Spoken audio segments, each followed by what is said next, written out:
কোটা সংস্কার আন্দোলন শুধু বাংলাদেশেই নয়, ছড়িয়ে পড়েছে সারা বিশ্বে। কোটা আন্দোলনকারীরা কি বলছে শুনবো তাদের মুখ থেকে। Please welcome Abu Zafar Mahmood. আসসালামু আলাইকুম। শুভ বিকাল। আমরা বাংলাদেশি আমেরিকান এবং প্রবাসী বাংলাদেশিদের এই ব্রঞ্জ এলাকায় এই মঞ্চে ইতিপূর্বে আমি আরো কয়েকটি এই পথমেলায় এসেছিলাম।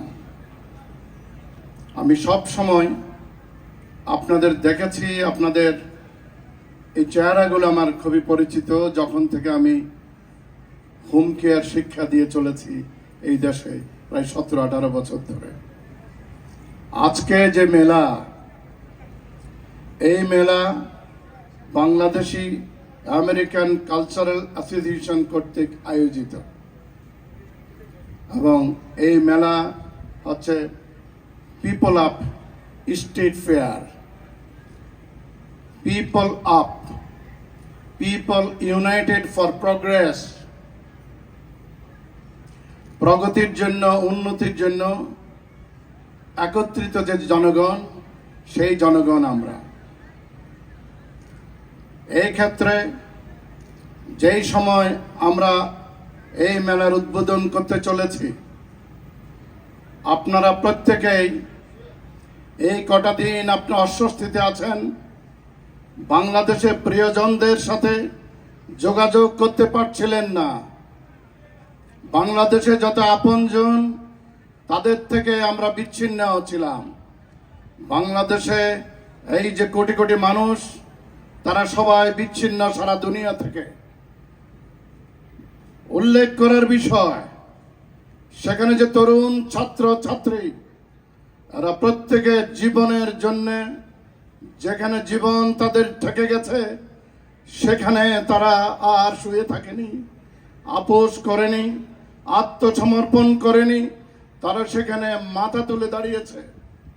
যেমন করে 1971-এর আগে এবং 1971 পুরো সময় আমি আবু জাফর মাহমুদ সহ তখন আমরা লক্ষ কোটি যুবক তরুণ এভাবে মাথা তুলে দাঁড়িয়েছিলাম নিজেদের অধিকার পাওয়ার জন্য।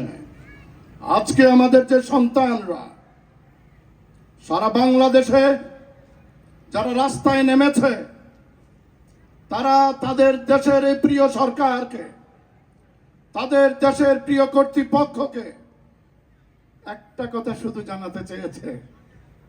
এই যে আমরা পড়ছি, আমরা যারা ভালো ছাত্র, আমরা ভালো ভালো কঠিন জটিল যত দায়িত্ব পালনের জন্য তৈরি হচ্ছে, সেই জায়গায় আমাদের প্রতিযোগিতা করতে দিন।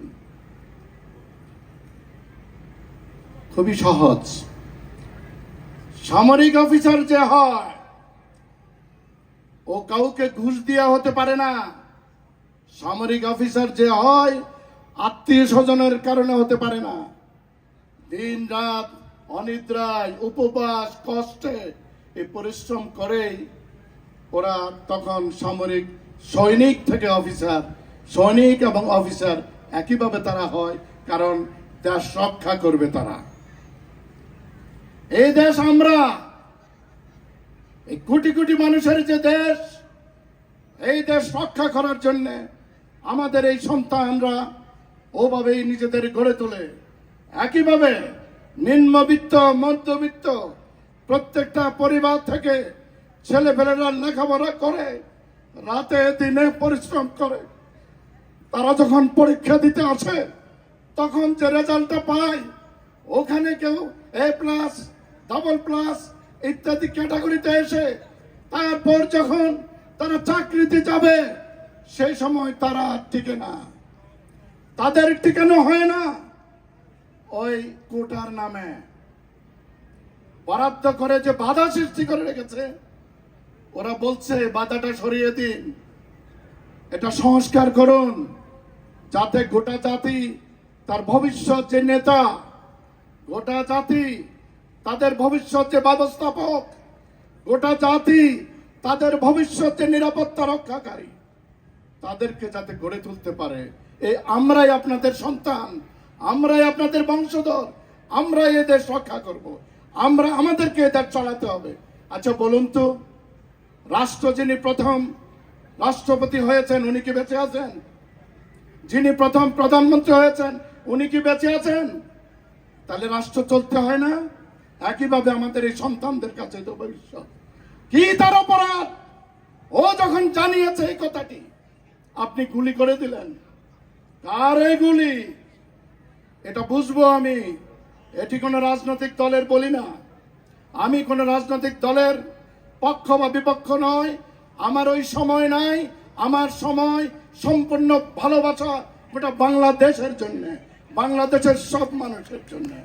ওই ভালোবাসা আমাদের এই সন্তানরা, এই ভালোবাসার যে নির্যাস এর মধ্যে দিয়ে গড়ে উঠতে চেয়েছে, গড়ে তুলতে চেয়েছে দেশকে, আপনারা তাদের গুলি করে হত্যা করলেন, আমার মেধাবী সন্তানদের হত্যা করলেন। এখন আসুন, রাজনীতি করতে গিয়ে একদল আরেক দল এখন হত্যা করে, যদি আমাদের সময় করতাম না তখন বুঝলাম রাজনৈতিক কর্মী একটা আরেকটাকে মারলো।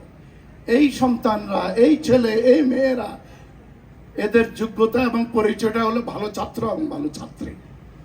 এদের প্রধান পরিচয় এরা গোটা দেশের সন্তান, আমার, আপনার, আমাদের প্রত্যেকের সন্তান।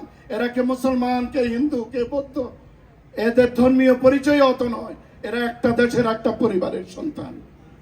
এগুলোকে হত্যা করলে কার লাভ হয়? এই কথাটি আর শুনেন নাই। এদেরকে হত্যা করলে, মেধাবী সন্তানদের হত্যা করলে কার লাভ হয় ওটা দেখেই আমরা সিদ্ধান্ত নেব আমরা সামনে কি করব না করব, এই সন্তানদের প্রশ্রয় দেব নাকি ঘরে টেনে আনবো। মেধাবী সন্তানরা যদি গড়ে উঠতে না পারে, রাষ্ট্র পরিচালনার জন্য উপযুক্ত সন্তান যদি গড়ে না ওঠে, এই রাষ্ট্র চলবে না, এই রাষ্ট্র তখন থাকবে না। এই রাষ্ট্রকে পরাধীন করবার জন্য আপনি সেনা অফিসার মেরে ফেলেন, এই রাষ্ট্রকে পরাধীন করার জন্য আমার সন্তানরা যারা বেড়ে উঠছে তাদেরকে মেরে ফেলেন। এটি ভালো নয়। দেশে একটি শান্তিপূর্ণ সমাধান দরকার। এই সন্তানদের, এই নিরীহ সন্তানদের যেভাবে হত্যা করা হয়েছে, এটি বাংলাদেশ থেকে যেমন আন্তর্জাতিক ক্রিমিনাল আদালতেও এই জন্য মামলা করা হবে। আমরা সঠিক বিষয়টি জানতে চাই। আমার প্রেসিডেন্টদের মেরে ফেলেছেন, শেখ মুজিবকে মেরে ফেলেছেন, জিয়াউর রহমানকে মেরে ফেলেছেন, রাষ্ট্রের রাষ্ট্রপতিকে কারা মারায়, কোন রাষ্ট্রের সাথে প্রতিযোগিতা? এরা না থাকলে কোন রাষ্ট্রের উপকার হয়েছে?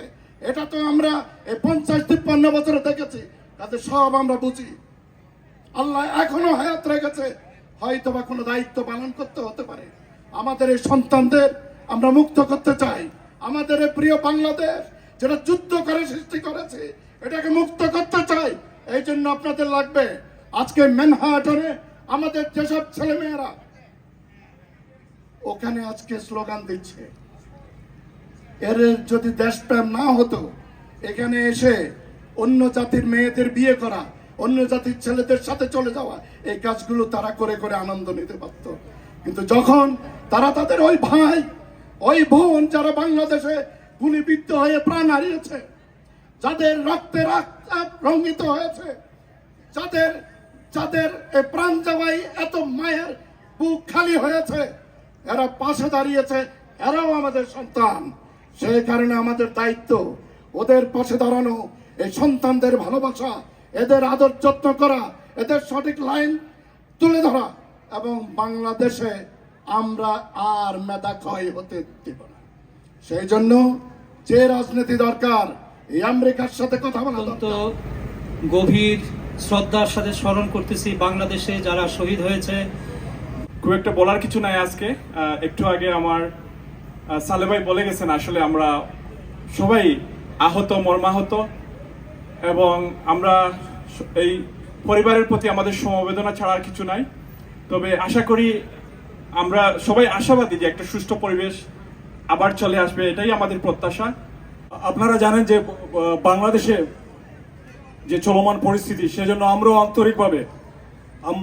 উদ্বিগ্ন আছি এবং আমরাও আন্তরিকভাবে চাচ্ছি বাংলাদেশের এই অবস্থার যেন দ্রুত দ্রুত উত্তরণ ঘটে।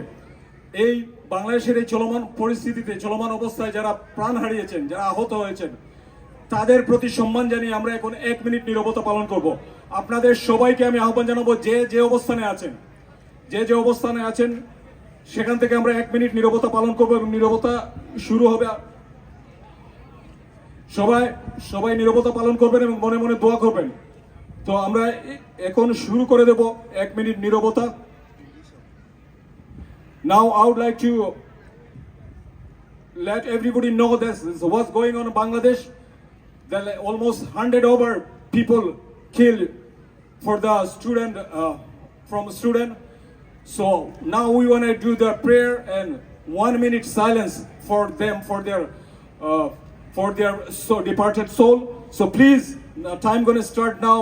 1 minute. সবাই মনে মনে দোয়া করেন এবং 1 মিনিট নীরবতা করেন। সময় এখন থেকে শুরু। আমি অনুরোধ করছি সবাইকে দাঁড়িয়ে 1 মিনিট নীরবতা পালন করার জন্য এবং তাদের জন্য মনে মনে দোয়া করার জন্য, প্লিজ।